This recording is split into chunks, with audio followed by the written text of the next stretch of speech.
don't know if you can see this in the camera, but there is a little deer. There she is. Hey! Off she goes. Isn't that lovely? Now you get an idea of what one of these depressive dry valleys is, or whatever the geological term for it is. The sun is shining over there. Now, I'm going to pan round. I'd like to give you the ultimate morning shot, but I think the sun is maybe just a little too high. So with the pheasant in the background, I don't want to ruin my camera, but there you can see how the sun is coming up. I'll just pan round a little bit more. There we go.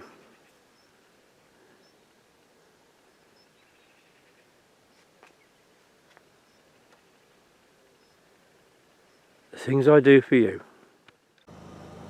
I've been looking to get you the shot, and I know my car aerial's in the way.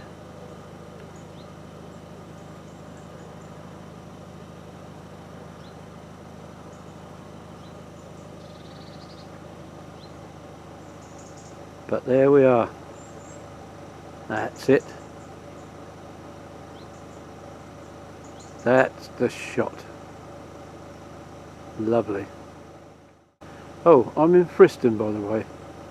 Going down through the new estates that have been built at Friston and East Dean since about the 1920s. And I'm heading down to the old village of East Dean. And let's see what we can find down there. Actually, before I get to the oldest part of East Dean,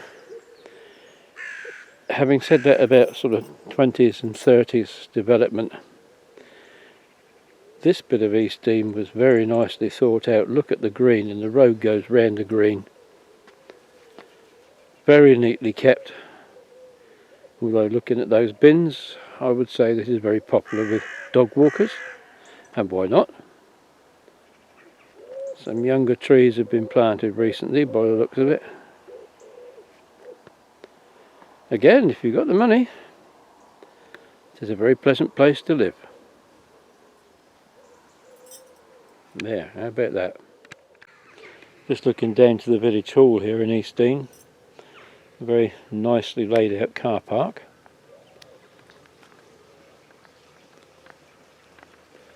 A few people with their camper vans. And I'm now going to take a walk up to the old village green.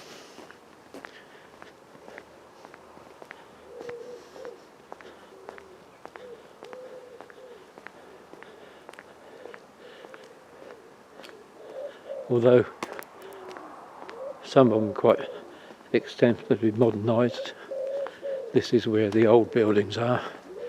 Tiger Inn, reputedly 14th century. The customs men were billeted here at one time.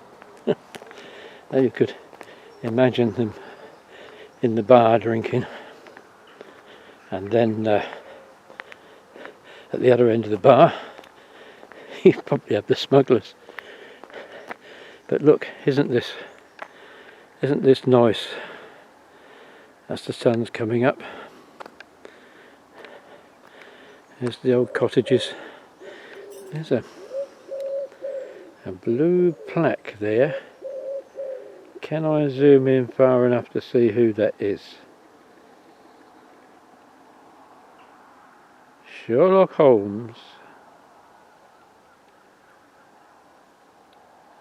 There we go.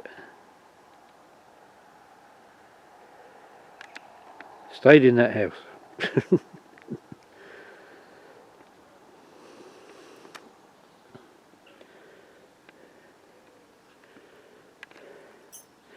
And there's the war memorial. Lovely. You get a nice drop of beer in the Tiger Inn. And here is a tribute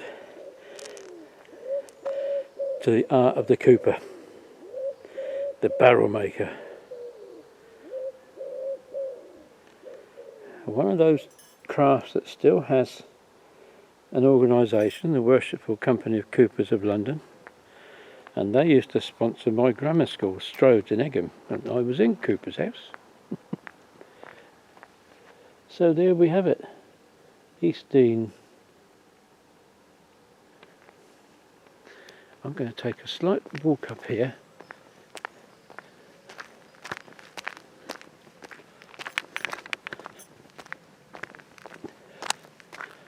Don't know why oh, blimey. He sounds agitated, doesn't he?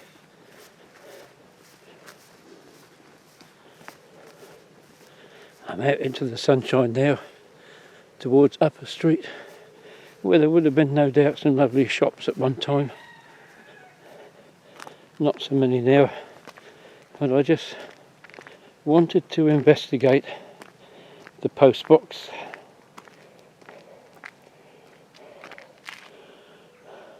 George V. No, George VI.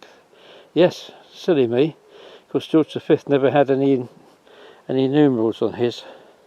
So there we are, George VI. George VI, 19... up to 1936, wasn't he? Yes. 1936 to 1952. A roadway and footpath down to Burling Gap. Yes, lovely. Well, I'm going to head back down to the car now. Let's go and take a look at the church, shall we? After one final view around the village green in the early morning sunshine. It's about 6:30 now on the 28th of July 2024.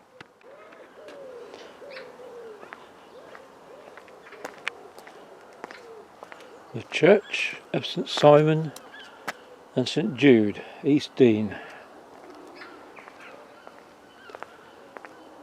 Dating back to Saxon times, 12th century, possibly a little earlier. Some lovely, looks like well tended graves here. There is the tower.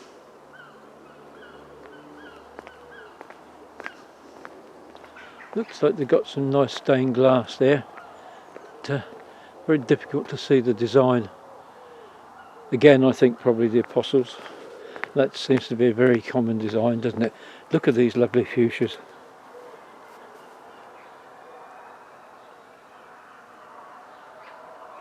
Aren't they lovely? Now, I asked you what a certain type of gate was when we were at Jevington.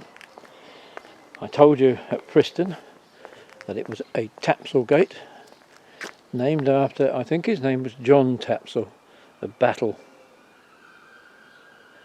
and that there are only 6 surviving, all within 10 miles of Lewes. Well, you've seen 2, and I now know, looking at this and the one at Preston, that the one in Jevington has been restored without the original style. But here you have it, the 3rd Tapsell gate, within 3 miles of each other. And once again, here is you look at the principle of it.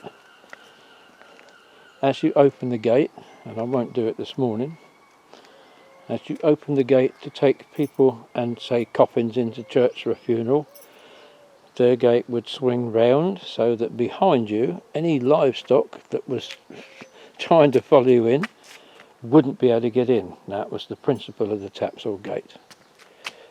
And this is quite a big one. Look, it's quite wide. It's going to be what, about 9 foot wide, that one? These are very rare and interesting survivors.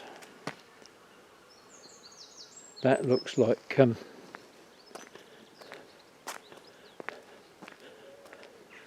some kind of memorial there. I don't really want to go walking up close to it. The grass is a bit wet. Let's see if we can have a look, see. There are names on there, but oh, you know what I think this is? Yes, I think this is a memorial garden for people who have been cremated and who've had their ashes scattered there.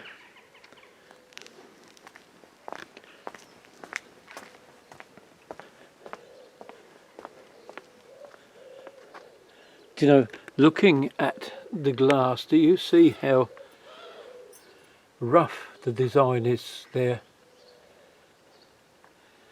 This is quite an age, that glass. Yes, you can see it more clearly in that window. I'll go up and feel it. Oh yeah, there, it's not smooth at all. And I guess this is the modern entrance.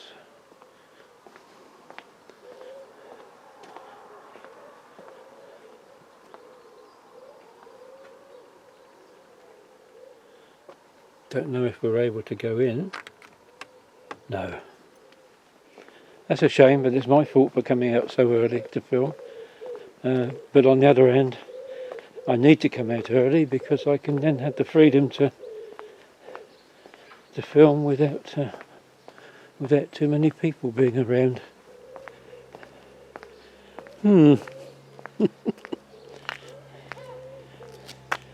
see all those feathers there? I think Mr. Fox has probably been at work, don't you?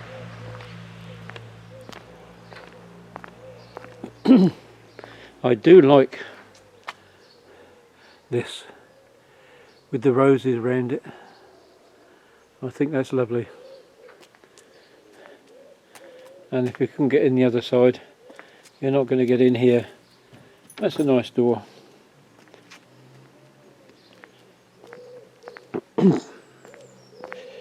And there we have it for a visit to East Dean in the early morning summer sunshine. My tummy's telling me that I really need to get home and get some breakfast, but there might be a couple of things. I've got the camera pointed down a bit because I'm walking right into the sun. There may be a couple of things to film on the way back. But we'll see. I just had to get this last view in as we come down towards the wall.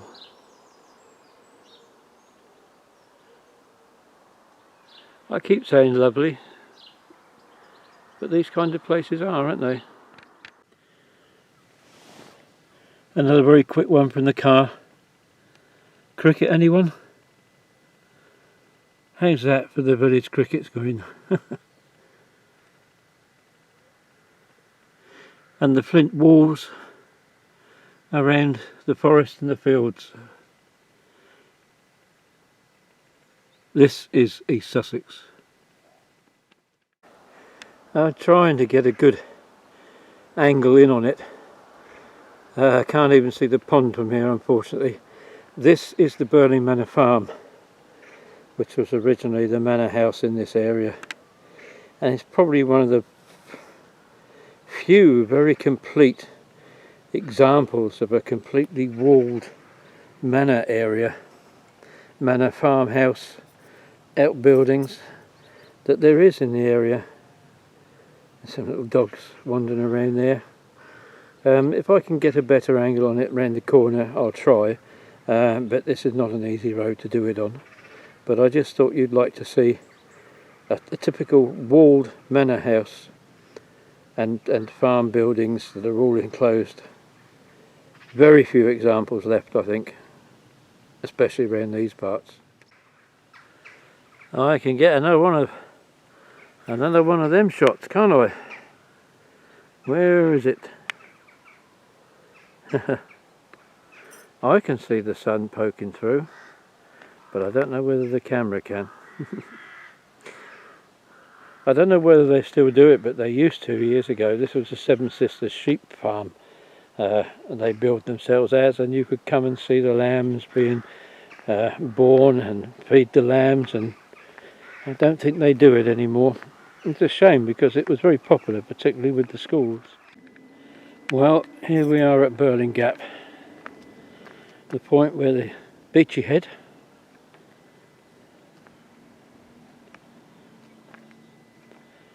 meets the Seven Sisters, and the final point on this video. And some of the worst coastal erosion is occurring here at the moment. If you look at those Coast Guard cottages there, what have we got? 1, 2, 3, 4. There used to be more. They've gone. And you look over to the Burling Gap, what used to be the Burling Gap Hotel and Tea Rooms, the bit at the sea edge, that's gone as well. Eventually they're going to have to move it further inland.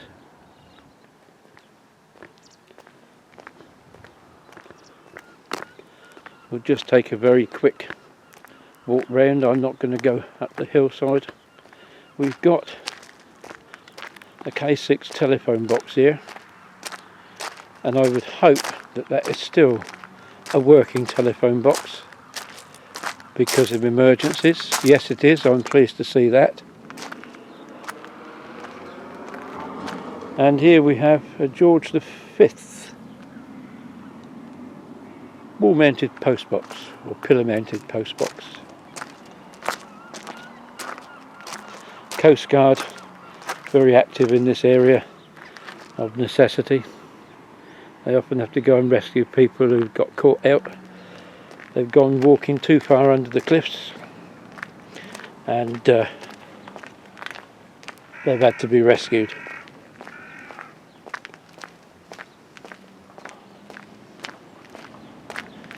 People are starting to come out there, coming to walk on the beach, and I don't blame them. Nice morning, but you can see here how things are being fenced off to stop people getting too close to the cliff edge. I mean, all that between me and the cliff there, that was part of the cafe at one time. We used to sit on the balcony, I think, if I remember correctly, and look out to sea. But I'm going to go to the top of the steps because this is the way down to the beach. I don't think I would want to go down them, but now that, if what I'm seeing is correct, has got to be one of the most idiotic things to do. That looks like somebody has set up a tent right on the cliff edge. Where is it? I've lost it. There it is. Now, you tell me how stupid that is.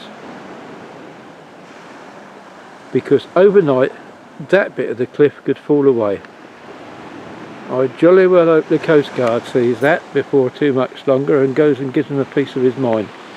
Sorry folks, I don't wish to be nasty to anybody, and I want everybody to enjoy the coastline and countryside, but that is too close to the edge. But as far as the land goes,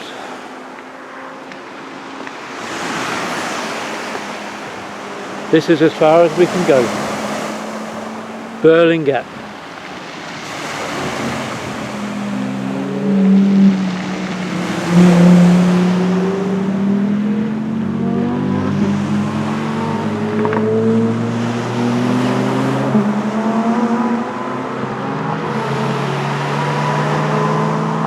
Did you hear that?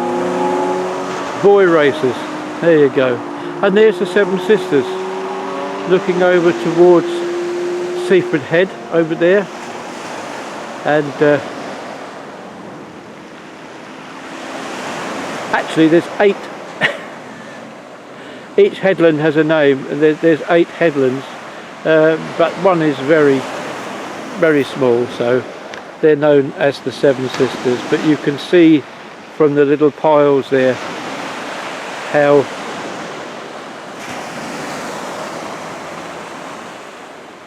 the cliffs are falling, and see that top end round the corner, there's more land being formed as the cliffs begin to fall, but that is just plain stupid up there.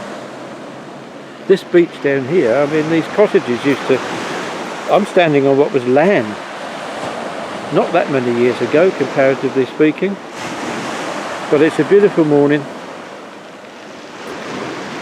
It's getting on for 7 o'clock. I hope you've enjoyed my trip today, but I am definitely now going to go home and get some breakfast, because the next stop up the road is Beachy Head, and I've already covered that in earlier videos. Thanks for watching. Thumbs up, subscribe, and all the rest of that junk, and I'll see you again soon.